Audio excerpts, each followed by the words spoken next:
In 1935, Egypt was still the main draw for archaeologists digging for answers. It was hardly more than a decade since the British Egyptologist Howard Carter discovered the tomb of Tutankhamun on November 4, 1922, that had lain nearly undisturbed for over 3,000 years. Yet that is another amazing story still to be investigated. However, right now, our attention is focused on the latest attempt to hide the real ancient history of an unknown civilization, that left us with great wonders both above and below the sands of the Giza Plateau. Ancient lost city unearthed in Egypt. The first news of a secret city hit the world press in the first week of March 1935. By July of that year, much more had been found, and the Sunday Express ran an article by Edward Armitage, who had just returned to England from Egypt, where he had watched the excavation of an ancient Egyptian city, that was then thought to date back 4,000 years. Media silence. Then came silence, as if every living Egyptologist had lost all interest in this wonderful underground metropolis. All their articles during the ensuing years were centered on tombs of queens, and shafts that had sunk deep into the ground to burial tombs sometime during the 24th dynasty, which was as late as 732 BC to 716 BC. It is very odd that such an immense discovery of a whole underground city dating back at least 4,000 years, was ignored completely in favor of a late-period dynasty that almost passed without notice. Denial of previous discoveries. That was some 80 years ago, and today we have come up against a similar rose granite block wall, in the person of the former Minister of State for Antiquities Affairs, Zahi Hawass, who held that position until Egypt's revolution in 2011 that toppled Hosni Mubarak, and also ended Hawass' controversial reign as the supreme chief of all Egypt's antiquities. However, he still has his finger in the pie, so to speak.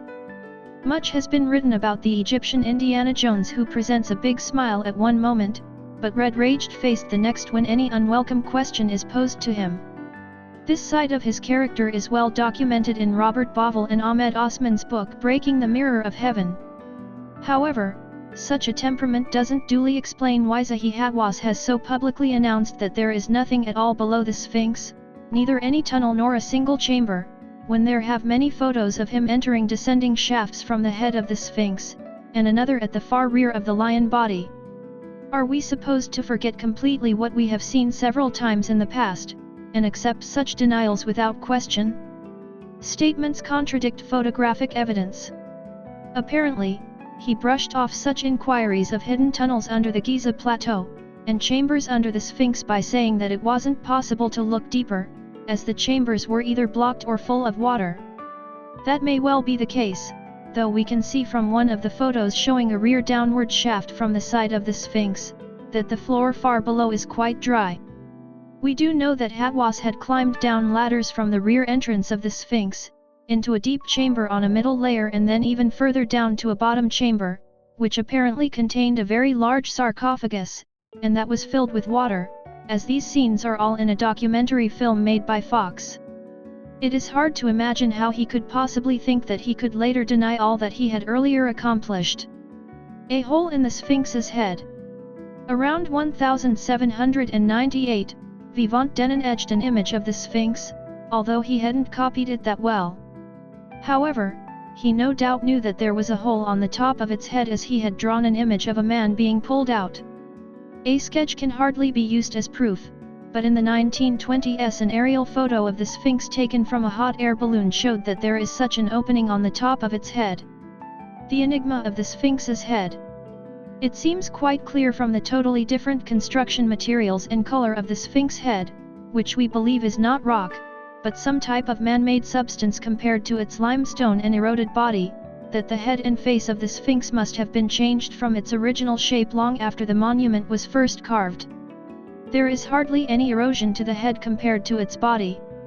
The sides of the headdress are quite smooth, and we only need glance at the mythical creature to spot the lighter color of the body compared to the darkness of the head.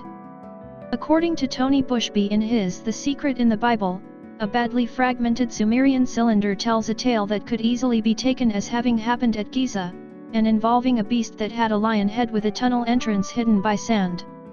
Everything now points to the Sphinx body having been sculpted out of natural stone when there was frequent heavy rainfall, and that takes us back to about the same time that Robert Bauval and Robert Schoch have calculated for the construction of the Orion's Belt pyramids, i.e. circa 10,450 BC. 2 Sphinxes.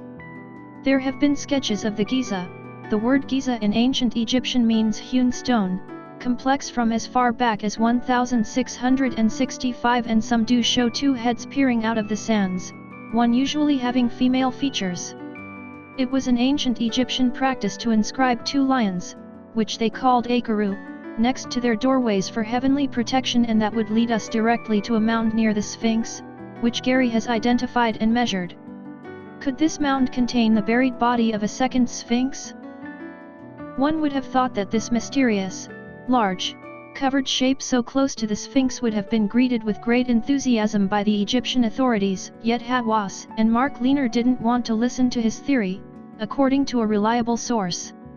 Gary had contacted someone in a renowned institute in Cairo that had equipment that could detect objects under the sand.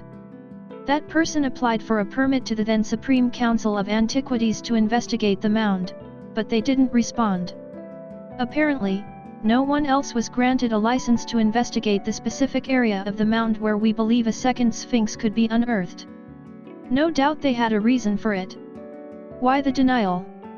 Why would those 2 Egyptologists be so alarmed by the suggestion that there was something that had been missed for centuries? Is it possible that they don't want to reveal something beneath that mound?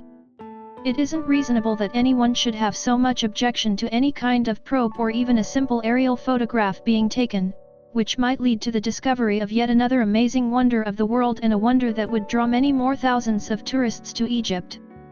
They won't even admit to ever having examined the mystery mound themselves, and surely had this been done they would be the first to say so. A few years ago, Zahi Hawass met the Foreign Press Association in Cairo to vent his frustration with a group of pseudoscientists whose personal attack, through television and other media, had escalated to the point where it had become threatening. Apparently, he was worried that a NBC interview would support and publicize their ideas, which he suggests were purely for personal gain. He apparently said in a statement, "I want to talk about things that do not make any sense." His gesture expressed his increased frustration with what he commonly classified as pyramidites, those with views greatly at variance with the established scientific community. They are saying secret excavations are going on around the Sphinx and are not being revealed. This is definitely not so.